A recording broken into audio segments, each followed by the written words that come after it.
Sorry, Darcy. I'm really sorry. I can't believe this. They're not my family anymore.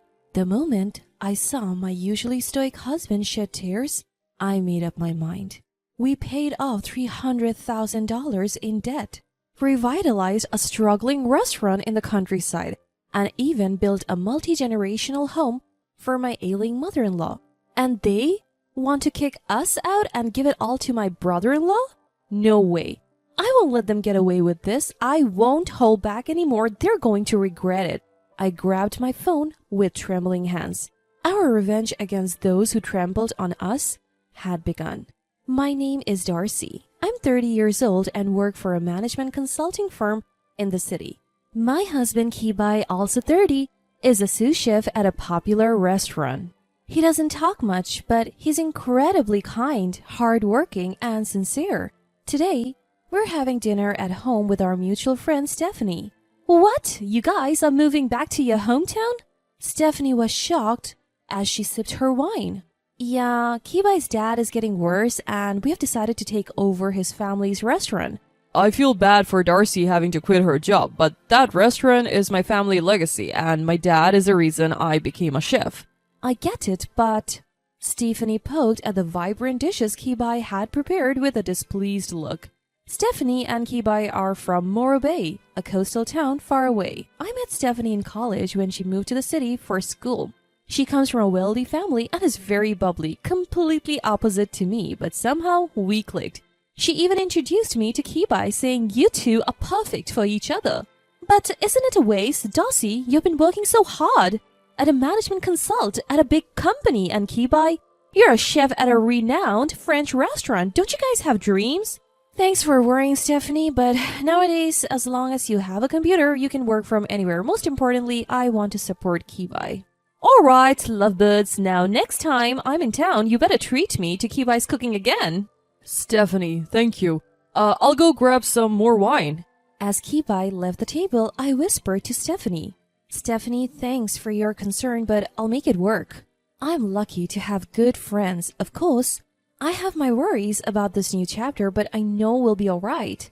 After saying our goodbyes to Stephanie, my husband and I moved to Morro Bay, unaware of the tough challenges that lay ahead of us. When we visited my father-in-law in the hospital, we were shocked to see how frail he had become.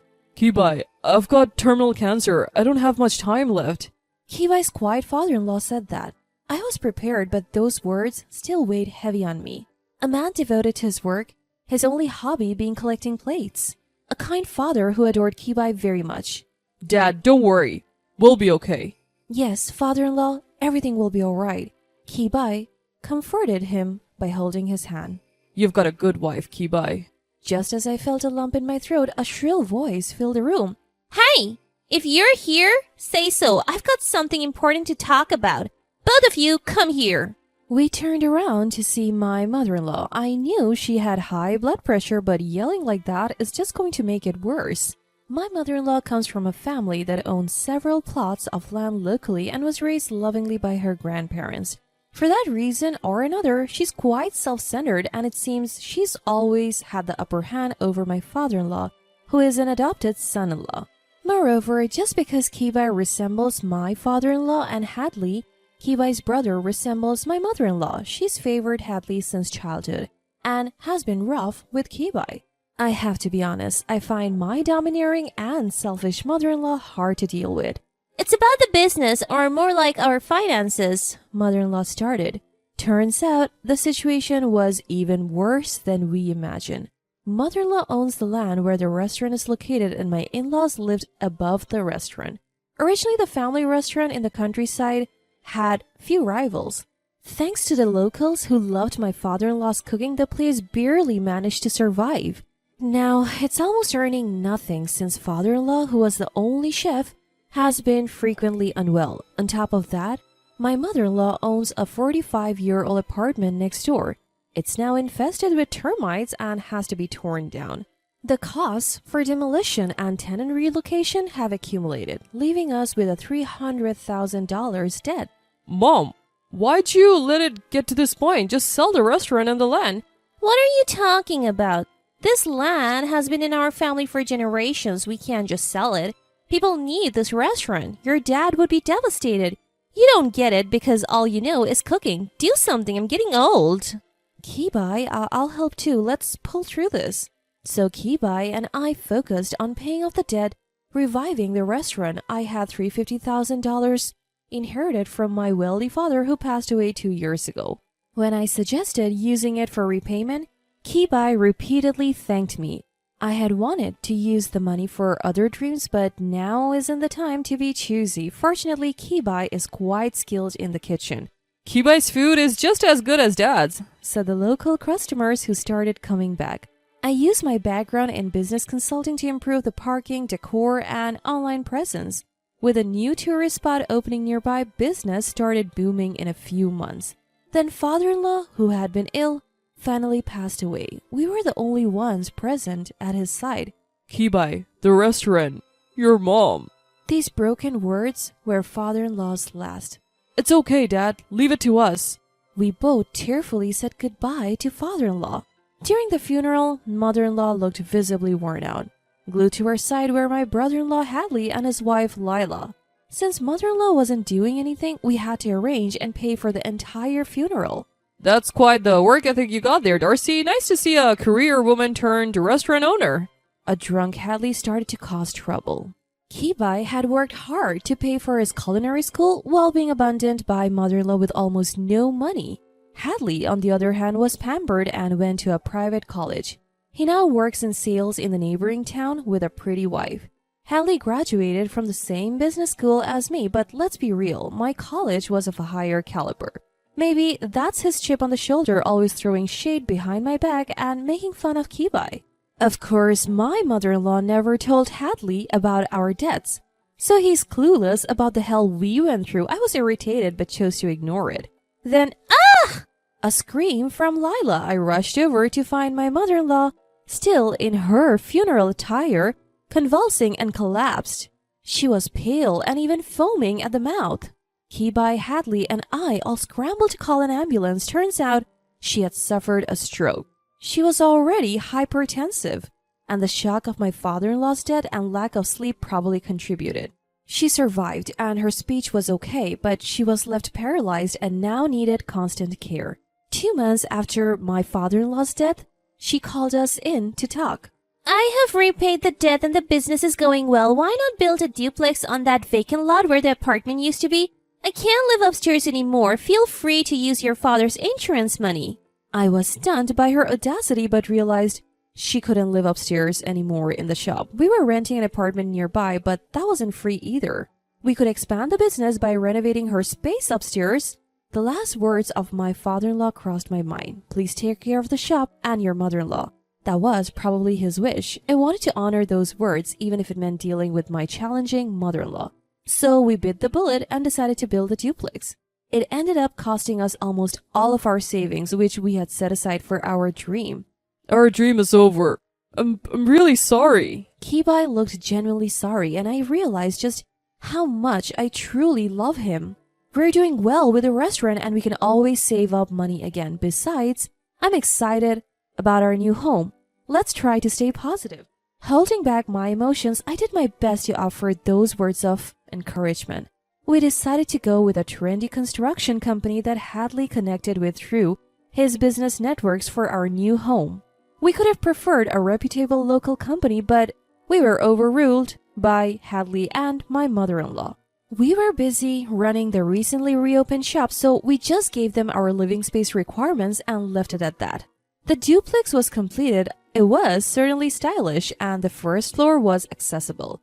But the second floor also featured a state-of-the-art kitchen for Kibai. We gathered in the newly completed home along with Hadley and his wife to celebrate. That's when my mother-in-law, now in a wheelchair, spoke up. I have something to tell you. I had a bad feeling about this. This doesn't bode well. I want to give the restaurant to Hadley. And since Hadley and their team have agreed to take care of things, they'll be the ones living in this house. You all can go back to Los Angeles now. I couldn't believe what I was hearing. We had paid off $300,000 in debt with the inheritance I received. Kibai had worked hard to rebuild the business, turning it into a well-liked shop with great online reviews. We even built a two-family home to care for my ailing mother-in-law, and now they want to kick us out and give it all to Hadley?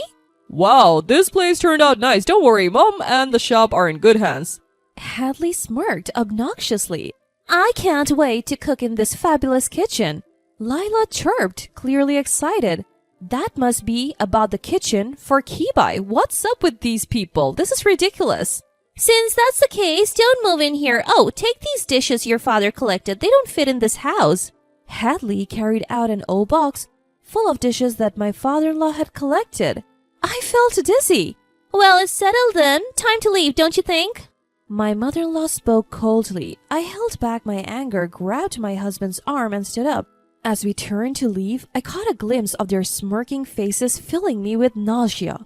I'm sorry, Darcy. I really am. They're not my family anymore. On the way home, my usually stoic husband broke down. It was the last straw. Let them have the shop and the house. But I won't stand for it anymore. I have had enough. They are going to regret this, I promise. I took out my phone, trembling. Hello, it's Stephanie. Stephanie. Something's come up. We're doing it. After I explained, Stephanie simply said, Understood. You both are on board, right? Let's do it.